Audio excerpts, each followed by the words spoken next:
Kern Government Television. Welcome to this week's Kern County Board of Supervisors meeting. Originating from the County Administrative Center, located at 1115 Truxton Avenue in Bakersfield, California. Grounded in ideas, energy, and innovation, Kern County's vision is to be a driving force for the world's fifth largest economy. And our mission is to exceed expectations of the communities we serve, changing the way they feel about government, those who manage it, and the services it provides. Today's Kern County Board of Supervisors meeting will convene momentarily.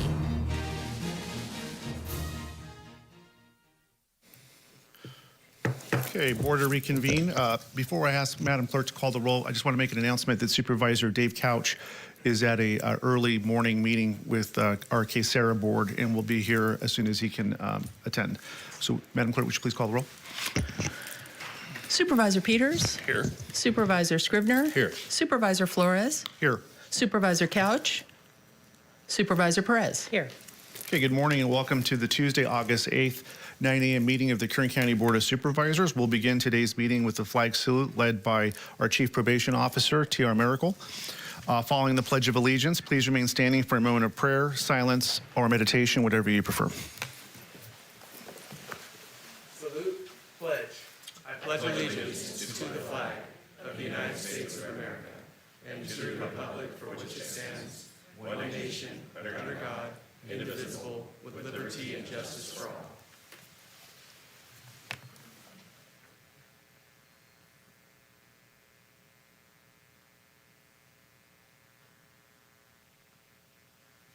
Okay, thank you. Please be seated.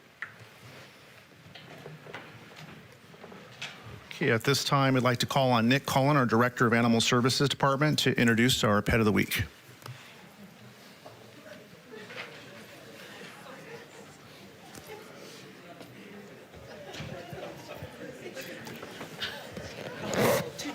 Okay. Hey, Nick, good morning. Who do we have with us today? Good morning, Chairman Flores, members of the board. I have with me Teeny. She's about a 6-month-old Chihuahua mix. She came to the shelter just a couple of days ago. She's available for adoption this Friday, and she's wearing a tutu. Thank you. Aptly named. Thank you, Teeny. Good luck to you. Thank you. Thank you, Nick.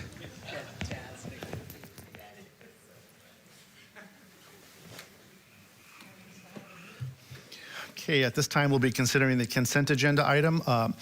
All items listed with the CA above the item number are considered to be routine and non-controversial by county staff. County consent items will be considered first and may be approved by one motion. If a member of the audience wishes to comment or ask questions regarding an item on the consent agenda, they may do so prior to a vote being taken.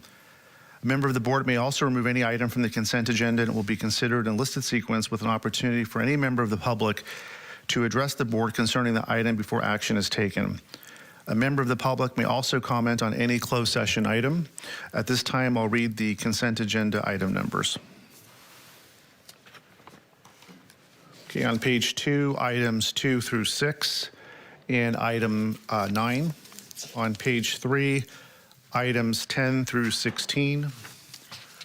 On page 4, items 17 through 24. On page 5, items 25 through 31. Page 6, items 32 through 39. On page 7, items 40 through 48. And that concludes the items on the consent agenda. Oh, and 15 has been withdrawn by county council. 50 on closed session. Thank you. Would anyone like to address any of the items on consent agenda? Now's the time. Chairman, I have some remarks regarding consent. Sure. Something that may happen that I'll do under board member announcements. Okay, Thank so you, we'll wait for you. Thank you, Supervisor Perez. At this time, I'll entertain a motion. I'll make a motion to approve consent. Second.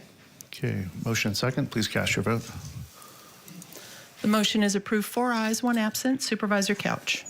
Okay, brings us to item number 1. This is a resolution honoring Chief Probation Officer T.R. Miracle upon his retirement with 27 years of dedicated service to the County of Kern. Just ask for a motion. Thank you. Chair, I'll be making that presentation today, so a motion on resolution. Second? Okay, motion second. Before I ask for a vote to be taken, I'll hold the motion and the second. And at this time, I'll ask for public comment on this item, if there's any. Now's the time. Okay, seeing none. Members, cast your vote. Thank you, Chair. The motion is approved. 4 ayes, 1 absent. Supervisor Couch.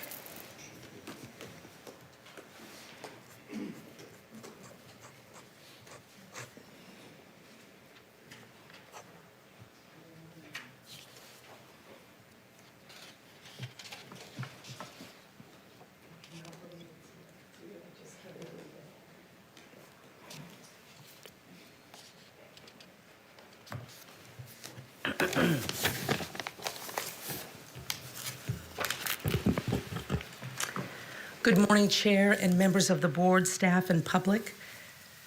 Today is a very special day, and it's an incredible honor to be able to make this presentation to somebody I consider a friend and a remarkable, remarkable public servant. So I'm going to try very hard not to be emotional, but I can't say for sure to you. I have a resolution here. I'm going to read it, every painstaking line, because of what it represents about your life and your contributions to Kern County, and then I'll have some remarks after.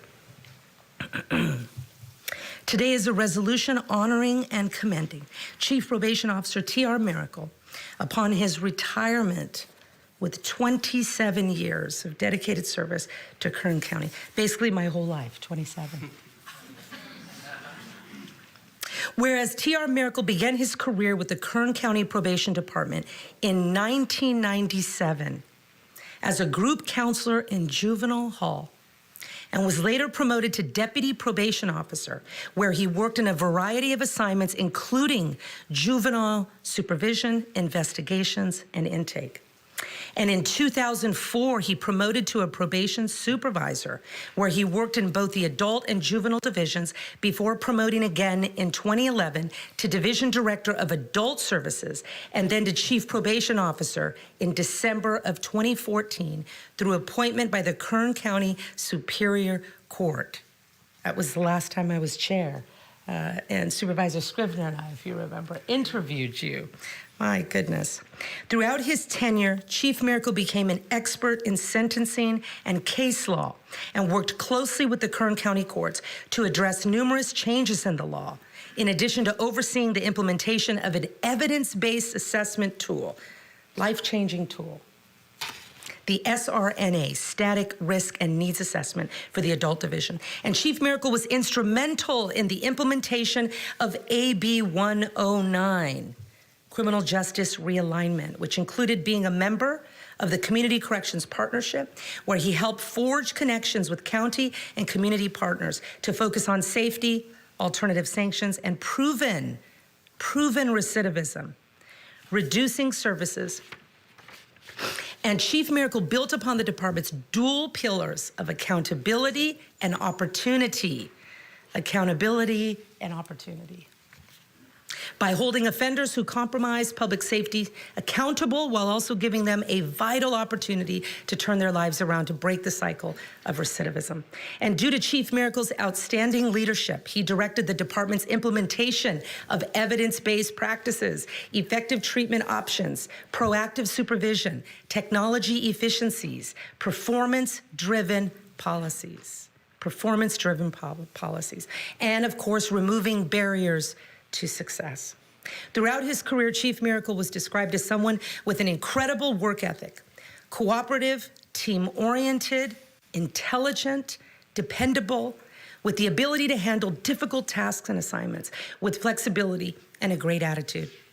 It's noted as having exceptional managerial leadership skills, in addition to being an innovative thinker with the utmost integrity.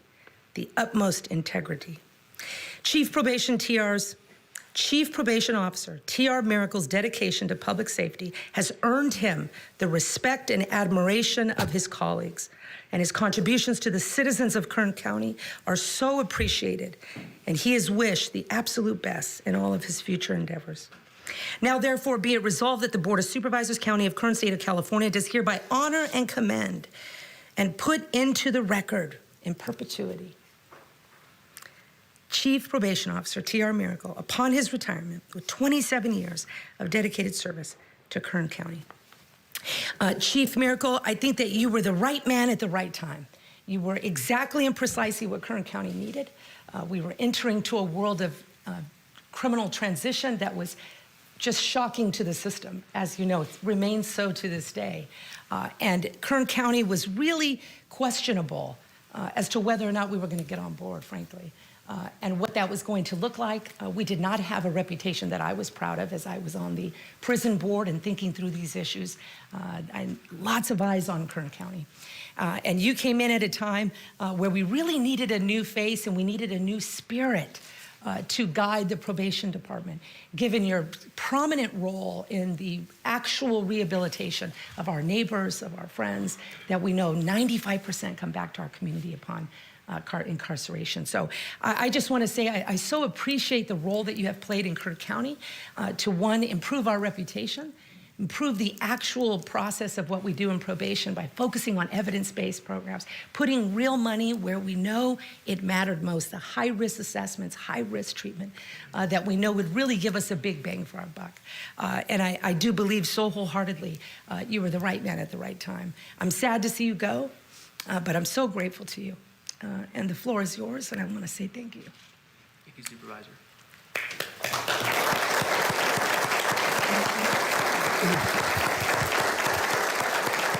I would just recommend, if you ever need a good ego boost, you should retire, because everyone's saying really nice things about me, so I really appreciate that. But thank you, Supervisor Perez. Thank you, board, Chairman and members of the board. You know, I really feel like I've had an incredible and highly unlikely career. I was actually a double major of history and religious studies and never took one criminal justice class in my entire life. When I graduated, I didn't even know what probation did. But I needed a job after I graduated, and one of my assistant wrestling coaches at Cal State worked for the probation department. And so I put my application in for extra help group counselor in 1997. And I didn't have a clue what I was doing, but I really took to it right away. And I thought there's something about the balance of the mission and the duality of services that probation provides. Later, I would coin this into the phrase accountability and opportunity, and this is what probation does. We hold people accountable when they do something wrong, but we also provide opportunities for those who are ready to turn their lives around. Looking back now, I think I understand why I was drawn to this type of work. It was because of my parents. My father was a naval jet aviator. He flew missions in the Vietnam War. When I grew up, I said yes, sir, and no, sir. Accountability was expected. My mother was a preschool teacher and later director. She always saw the good in everyone and looked for the best in any situation. I think this is why, for me, accountability and opportunity is not a dichotomy, but rather just opposite sides of the same coin. I didn't set out to be chief. In fact, if you asked when I started, I would have thought you were crazy. I just wanted to do my best in whatever assignment I was in. And that's one of the great things about the probation department, is there's so many different assignments. You could be in the field as an armed supervision officer, or work in the courts writing sentencing reports. You could work with adults, or you could work with youth. You could work in our in-custody facilities. And throughout my career, probation gained more and more responsibilities over the years. With AB 109, we took over the responsibility for over 1/2 of state parole. With new case law, we are now responsible for pretrial assessments and monitoring. And with DJJ realignment, we now have all those youth who historically would have been sentenced to the California Youth Authority. Because we provide so many varied services, not many people really understand what we do. I've tried my best to get the message out as chief, to explain how vital probation is in the criminal justice system, and that we touch almost every single case. Another reason I've really enjoyed my career is I always felt like I could make a difference every day. I never knew who or how. It could be a victim that we gave a voice to, or an adult probationer helping turn their life around away from drugs or violence. Or it could be a coworker that we help support through tough times, or a parent that we provide hope to, or a youth where we plant a seed that grows, changing the trajectory of their life forever. I've seen the same desire to make a better community in the men and women of the probation department every single day throughout my career. I consider myself extremely blessed that I have never dreaded coming to work. Trust me, there were tasks I didn't look forward to, and there was conflicts that had to be confronted. However, I came to work every day energized and excited because of two reasons. The first was I believed in the mission of my department, that it was meaningful and important. And the second reason is that I loved working with the amazing men and women of the probation department. I want to thank them all. To those that came before me and taught me so much, I want to thank those who I've worked with throughout my career. You have my respect. And I want to thank those just starting your career. You have wonderful and meaningful days ahead. Being chief is the highest of honors. It's an honor to lead my department. It's an honor to work with other law enforcement agencies and other department heads. It's an honor to work with the Board of Supervisors and the CAO's office to serve our community together. And lastly, it's the greatest honor to work with my managers, deputy chiefs, and my administrative coordinator. I couldn't have asked for a better team, and I never would have been as successful without all of you. I want to give a special wish of good luck to the next chief, Bill Dickinson. He's incredibly well prepared and will do an excellent job. Kern County is fortunate to have him. Probation has been like family for 27 years, and so it's bittersweet to say goodbye. But my beautiful wife and lovely daughters are waiting for me in our new house in Missouri. So girls, I'm coming home. Last, I'd like to leave you with a Bible verse, 2 Timothy 4:7. This sums up how I feel about leaving today. I have fought the good fight. I have finished the race. I have kept the faith. Thank you.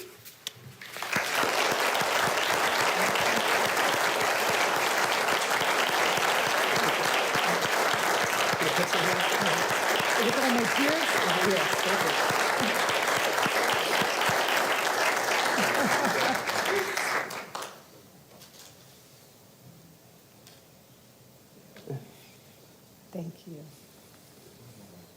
Christian, get the tears out of the picture. You're a millennial, you can do that. Thank you. Supervisor Peters. Thank you, Chairman. TR, just wanted to say congratulations on a well-deserved retirement. You guys have an extremely difficult job to do, and I've been really impressed seeing how well you guys do it. And it really has been an honor getting to know you and see the work that you guys do every day. And I was really confident in the incoming chief until it came out last night that he's a Cowboys fan, so now I'm not too sure. But I wanted to wish Chief Dickinson the best of luck as well, and thank you and congratulations again. Thank you, Chief.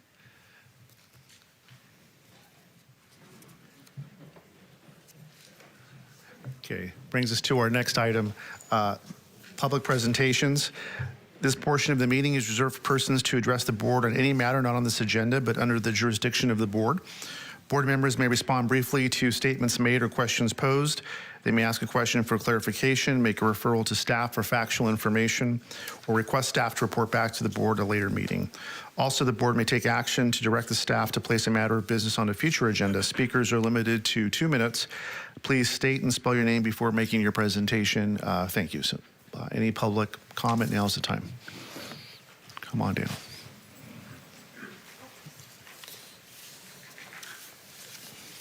Good morning. Good morning. Gustavo Aguirre with Center on Race, Poverty, and the Environment, and steering committee member for both Shafter and Arvin Lamont, AB 617. And this morning we are coming to ask for your support in instructing the Ag Commissioner to collaborate with the community and the steering committee member about pesticide-related issues. So that's our request today.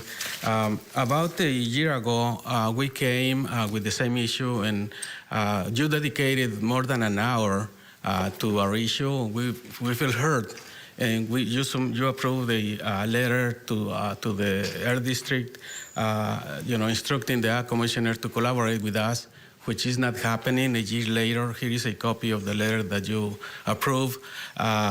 A few supervisors comment and help us, put the language together, which we agree on that. But we are coming back with the same issue, unfortunately.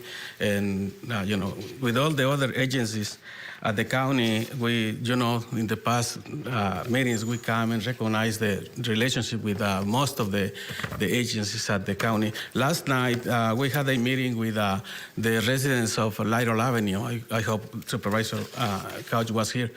And so we gave them the updates, the progress made, and we saw tears of joy of the residents that now they have a hope, and it's to the action of the county. But with the Ag Commissioner, we have tears of frustration with him. And believe me, when what is called Gustavo's group, we try to be rational here, and we come and ask the request. I think is, and I believe you believe us because we come so often. But last Friday, I submitted a letter of support for the Kern COG for a grant that they are submitting for their works, and just evidence that we collaborate with most of the county agencies. So our request is for please take action, and we may come back on 2 p.m. to approach Supervisor. But thank you for your support. Did you want to leave that for us with the clerk? Yeah, I'll do that. And please take action, because it's been years, and we know you made the right decision last time, but we have the same issue. Okay, thank you.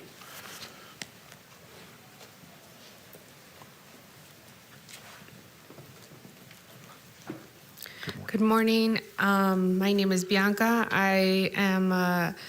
I'm part of the CSC from the AB 617, and again, like my coworker did mention, this is another year that we came to you guys in wanting to make some changes with the Ag Commissioner and the way he disrespects community efforts and community acknowledgement on ideas that could bring to the community to reduce air emissions on pesticides. This is a joint effort that we've been doing with the state agency to local enforcers, and we only have one individual at the moment that is refusing to work with us. There's money out there. There's actually money that community members have allocated from their SERP to make any changes on the pesticide exposure on their communities. There's $250,000. It's something very minimal, but for community members, it's a lot. It's something that they fought for so long, for a whole year, making the SERP approval and having it come to you guys and supporting the work with the Ag Commissioner. And yet we have this individual or this office that does not want to even show themselves via camera. They're so disrespectful to the point that they tell that the county does not want to purchase the camera for them to view community members in the face and tell them disrespectfully, saying, I'm not going to work with you. It's frustrating because it's another year. It's something that we've been working on, but yet we don't see any changes. We're coming to you guys because you guys are their employers in making changes so we could work with you guys and with the Ag Commissioner. I'm calling out the Board of Supervisors and seeing where we could work together. If we have to view you outside of the office, we're more than welcome to you. We do have a group of members that are here early in the morning in wanting to make these changes. Thank you. Thank you. Next speaker, please. I'm going to do the interpretation. There's no interpreter. Sure. Buenos días.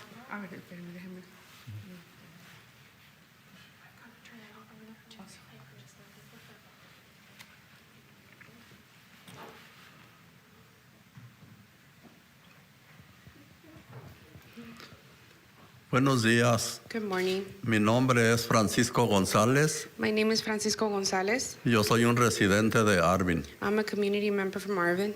Y tenemos un problema muy grande. And we have a Nuestras casas están al cruzar la calle de donde están los files de las almendras. And we have a huge problem. We are right across from the almond fields. Y esta persona no quiere trabajar para ayudarnos, para protegernos, porque ya no podemos ni salir afuera de nuestras casas a sombrearnos o a estar un rato afuera gozando de la sombra y eso, porque no sabemos ni a qué horas comienzan a sprayar y sprayan y todo el spray se va para nuestras casas. Y hemos tratado de hablar con esta persona y esta persona lo único que hace es insultarnos y dice que él no tiene nada que hacer para nosotros, para ayudarnos. And we've continually asked for help from this individual. I live right across from a field of almonds. We don't know when they're going to spray or if we're able to go outside. We don't have no type of notification. This individual itself has disrespected us in the past, letting us know that he doesn't have anything to do with finding alternatives or ways we could notify or know anything that's going around the fields. Muchas gracias por escucharnos. Thank you for listening to us. Thank you, sir. Next speaker, please.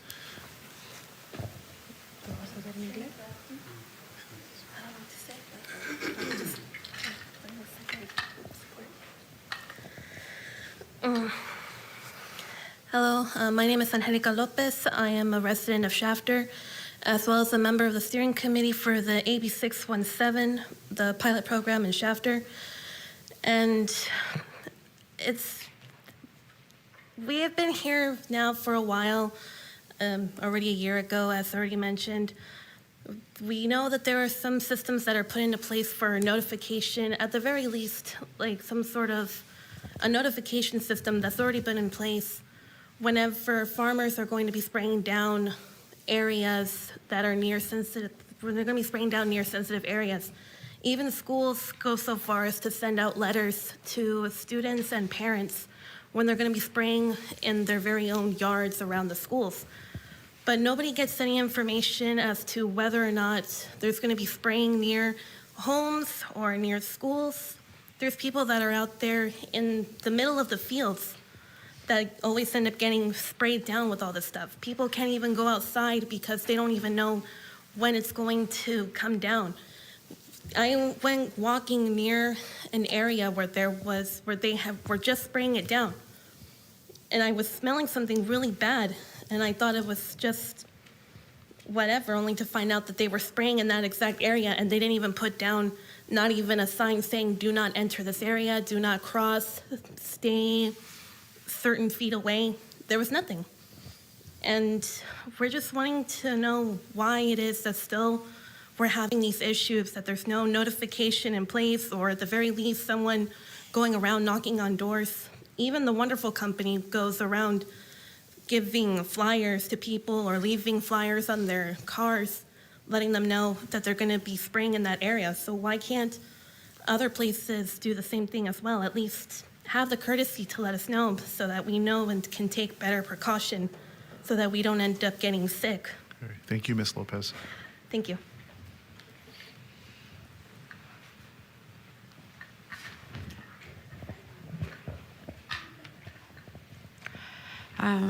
Mi nombre es Felipa Trujillo. My name is Felipa Trujillo. Y yo vivía en el norte, en San José, California.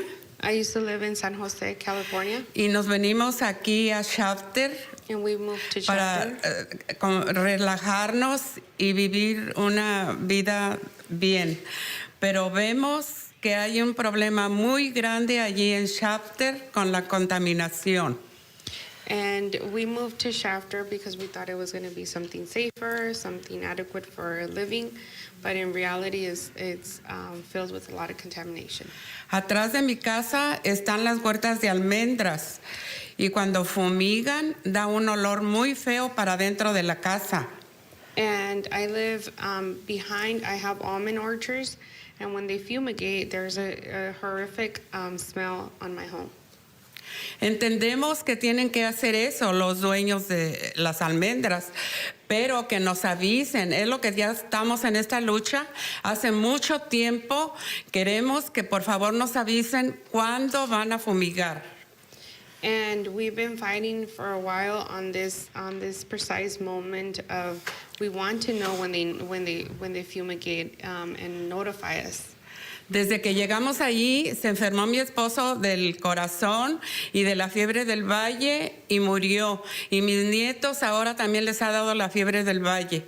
Por eso es que estoy yo aquí apoyando para esta lucha, que queremos que por favor nos ayuden en eso.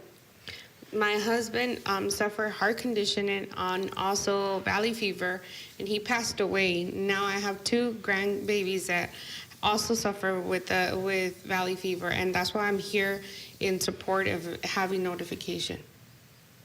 Gracias y ojalá you. que ahora sí nos escuche. And thank you, and hopefully you guys listen to us. Thank you, Ms. Trujillo. Next speaker, please. Buenos días, Good morning.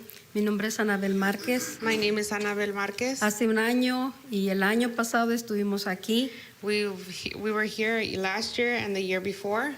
Nos prometieron que nos iban a ayudar y no han hecho nada. Queremos saber qué está pasando. We are here again because you promised that we're gonna work together, and yet we haven't seen anything. Necesitamos una respuesta positiva. We need a positive result. No estamos en contra de fumigar.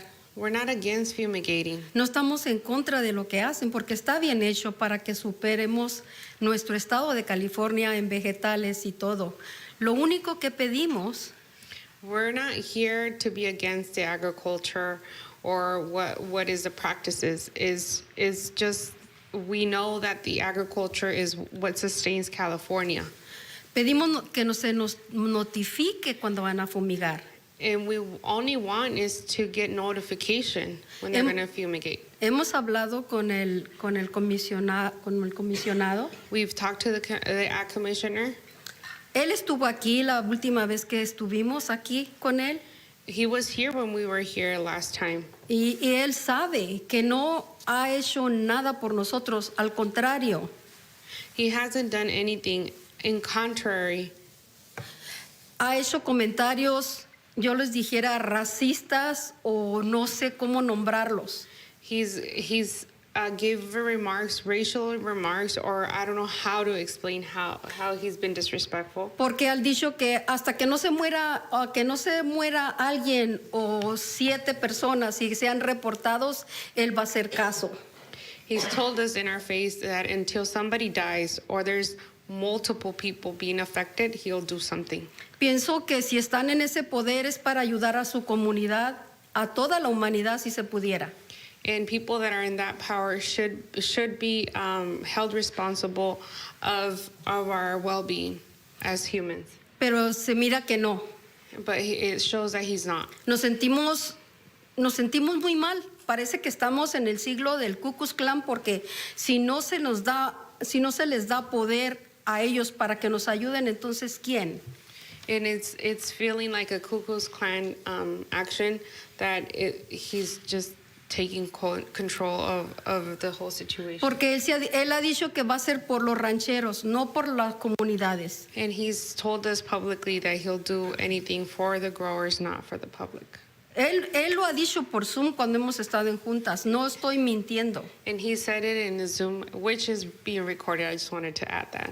Y yo les pregunto a ustedes, ¿en qué nos han ayudado para si es una persona que no distribuye su trabajo o no lo desempeña como tiene que ser, cuál es el paso a seguir con él?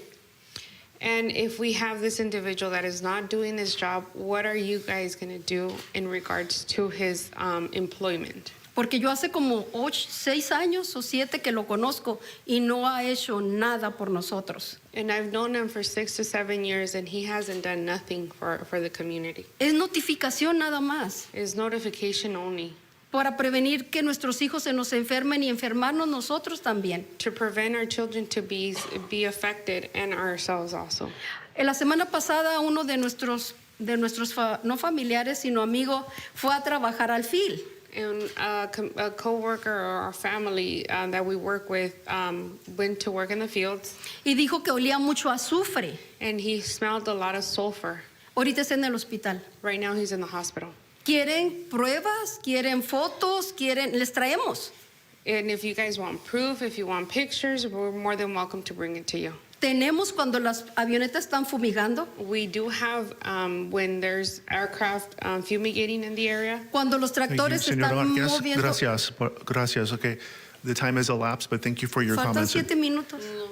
Es Oh, cuatro perdón, minutos. perdón. Cuatro Gracias, minutos. gracias por De nada. escucharnos. De nada. Thank you for Y listening. disculpen. No, de nada.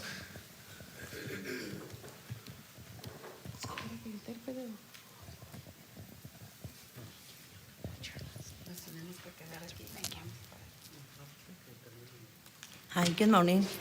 My name is Diana Mireles, and I'm a member of the AB 617, the steering committee member, and also the president for the Comité Progreso de la MAN. And I'm on the same page with my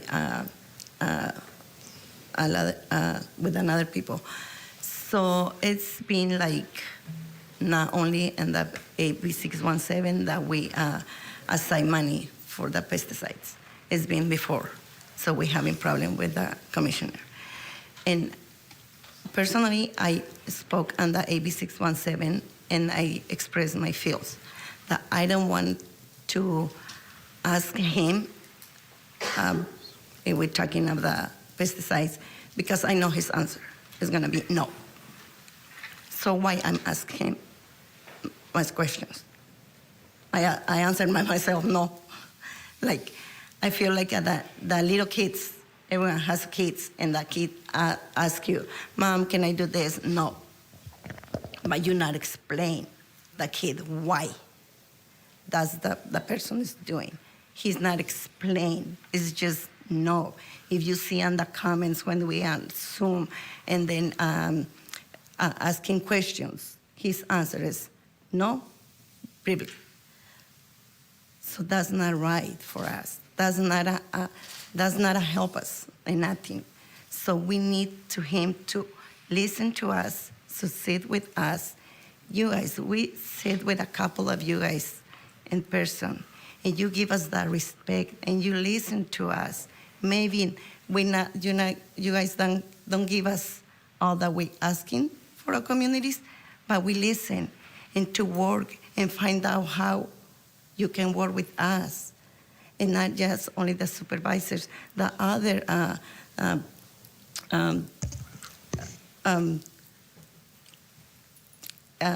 departments. Thank you, Ms. So, and Mireles. thank you. Thank you. And Supervisor Perez, I think, has some comments for you. Yeah, thank you so much for being here. Thank you for sharing and helping us understand the issue. Really, I'm sorry for your troubles.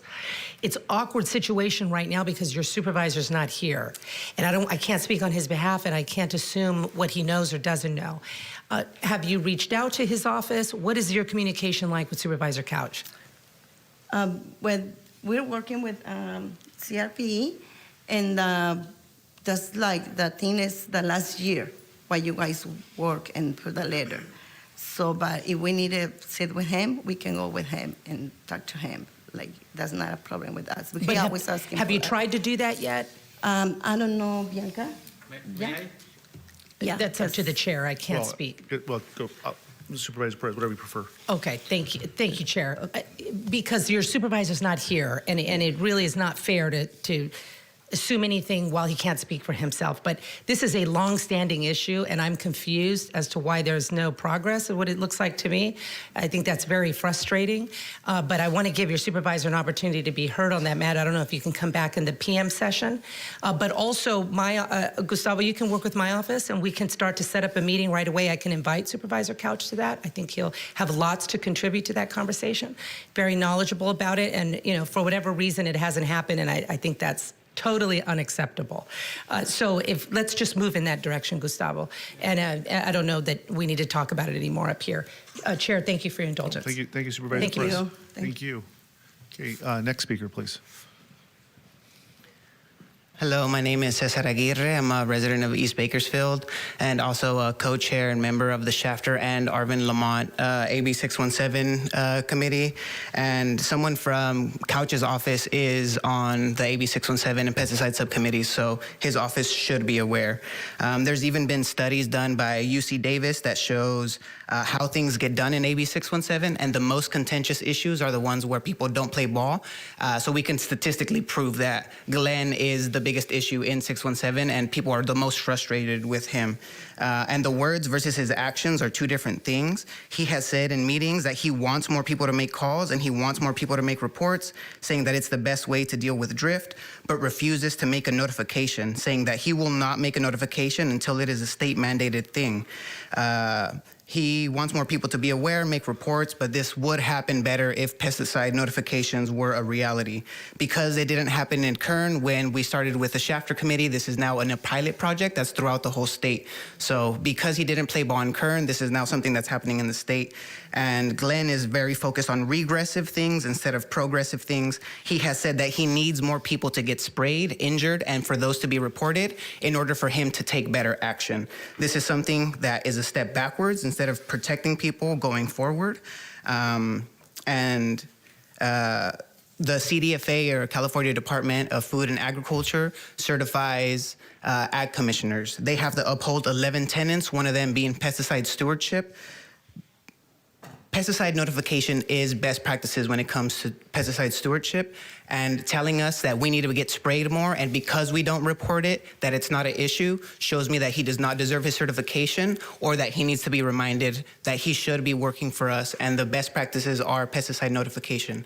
Hopefully, he plays ball in the future and we don't have to wait another year before something happens, but Glenn is the backstop. No other agency can do anything about this notification. It is Glenn, and he is the one that has to make a change, or we have to change the person that makes that decision, because that's the only path forward. Thank you. Okay, thank you, Mr. Aguirre. Okay, next speaker, please.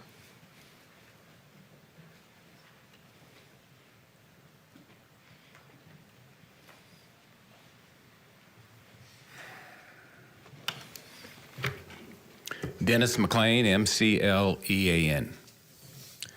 I want to read an article for the record, published by the local paper, written by a concerned citizen. Article entitled, "Raises for This Level of Commitment." Headlines from July 21st. Claim, authorities failed, led girl to suffer physical and sexual abuse.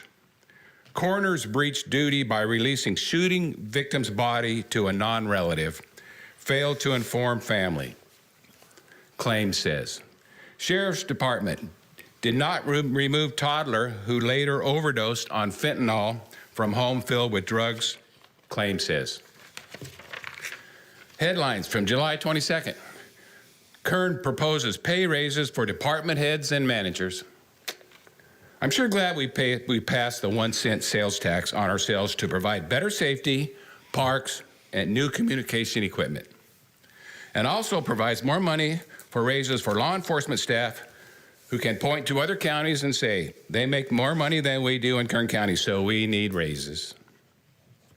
With the support of the Board of Supervisors, they and other department heads also got raises, some with Measure K money.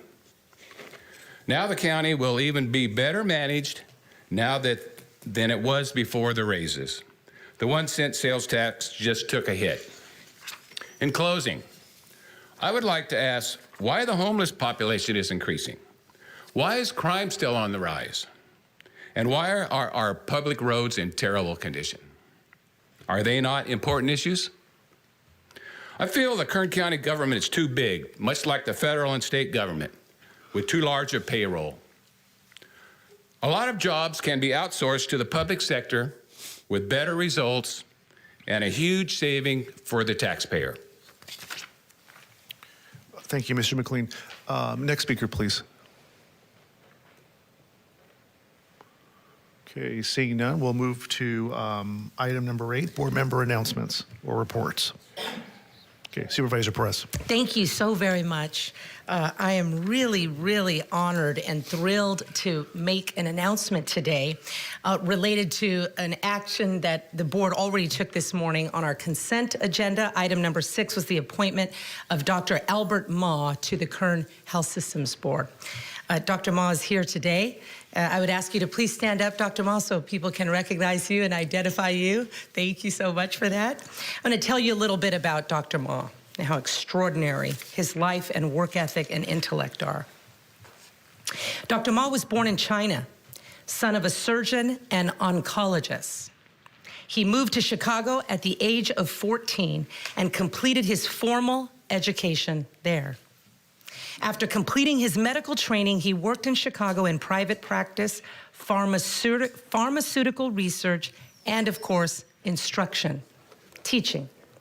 He helped to start one of the first autism schools in the entire nation. He's the medical director of one of the largest juvenile sex offender treatment programs in the country. Thank you for that, Dr. Mall.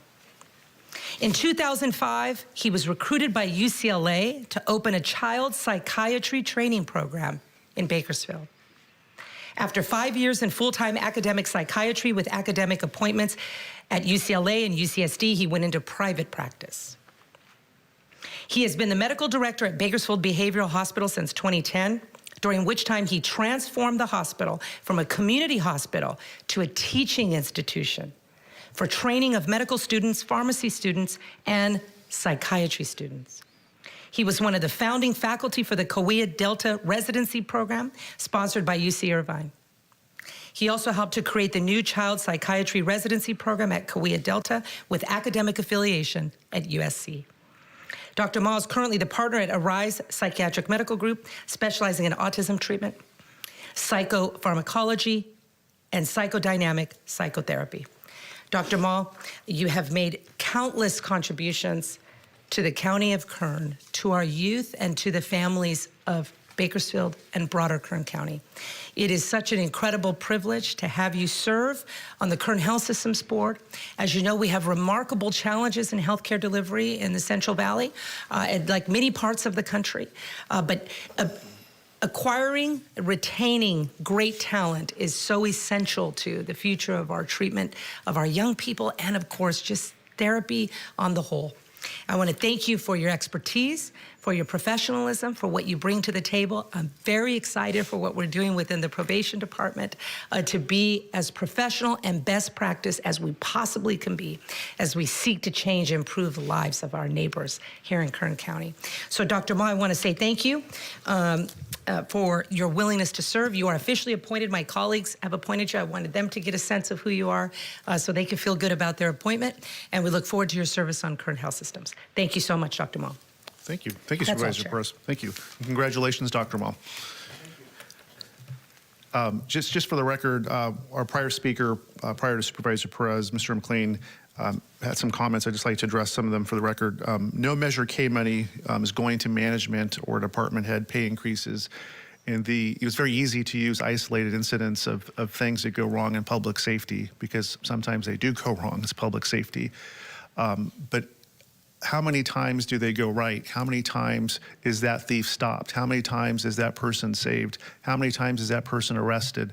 And for those isolated incidents and more that were pointed out, that is the reason why we're investing Measure K dollars into public safety. That is the reason why we're investing in officers.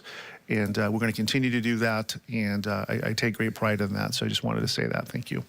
Okay. Having no more items to consider in open session, I'll entertain a motion to adjourn to closed session to consider the following items under County Council.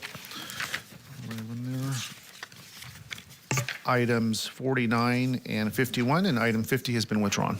So moved. Okay, thank you.